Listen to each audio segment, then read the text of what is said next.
Hi friends, welcome to జిజింగ్. నమస్తే మామ. కేవలం ఒకే ఒక భోజనం కోసం మేము గంపలగూడ నుంచి ఏలూరు వెళ్ళాం. మీకు తెలుసా? అది ఎక్కడో కాదు, ఏలూరులో మన అప్పలరాజు గారి మిలిటరీ హోటల్. ఇక్కడ ఇంత ఫేమస్ హోటల్ మరి ఎక్కడా ఉండదు. చూద్దాం పదండి.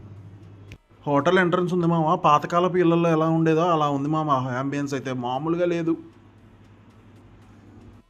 పైకి వెళ్ళగలను గుమ్మగుమ్మలను వాసన వచ్చేస్తాను ఫ్రెండ్స్. అబ్బో, జనం మామూలుగా లేరు. బంతి భోజనాల్లో ఉన్నట్టే ఉన్నారుగా. అబ్బబ్బబ్బా, ఒక్కొక్కరికి కారిపోతున్నాయి మామ చోట్ల. ఇక్కడ ఏసీలు గీసులు ఉండవు మామ. ఇక్కడ మనం భోజనం చేయాలంటే మినిమం 45 నిమిషాలు వెయిట్ చేయాలి. అబ్బా, మనకైతే ఆకు వచ్చేసింది. శుభ్రంగా నీళ్లు పోసి దాన్ని శుభ్రంగా కడిగేసాం. వైట్ రైస్, కొంచెం పప్పు, 2 నిమ్మకాయలు, కాంప్లిమెంటరీగా చికెన్ ఇచ్చారు భయ్య. అబ్బా, అది కలుపుకొని తింటే లోట్లో లాలాజర ఊరింది భయ్య.